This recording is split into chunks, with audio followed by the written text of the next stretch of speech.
Assalamu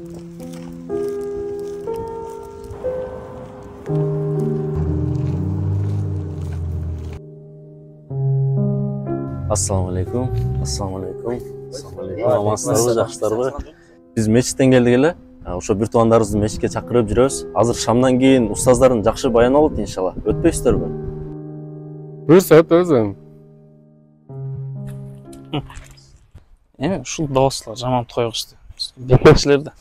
Өзүң да жүрө жеткен, баягы арабтардын акчасын ала алышканбы же ушундай түшүнүксүз. Койгула жигиттер. Силерди булар жаман жакка чакырган жок го акыры. Чакырса мечитке чакырып келди да. Анан сен буларды арабтар каржылайт дейсиң. Далилиң барбы ошол сөзгө? Буларды эч ким каржылабайт жигиттер. Өздөрүнүн акчасына өздөрү чыгышат.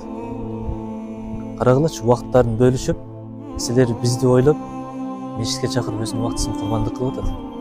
Биздин колубуздан ошол нерсе келеби? Келбейт. Биздин колубуздан эмне келет? Сигарет жегиш, кыздарды сүйлөш. Булар билесиңерби, бир айда 27 күн иштеп, 3 күн ыйманын толукташ үчүн чыгат мечитке. Бекерчи дейсиңер. Бекерчи мына биз турабыз.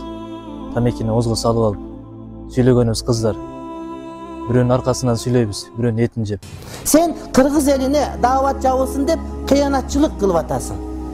Анткени биздин көпчүлүгүбүз ошол аркылуу мусулман болуп атабыз.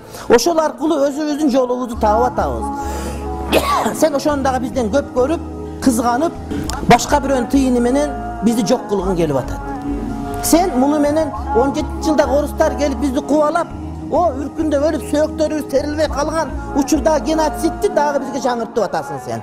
Дин керек эмес, даават керек эмес деп. Ага кошулуп жолук керек эмес деп. Булар чыккынчылар кыргыз элинин.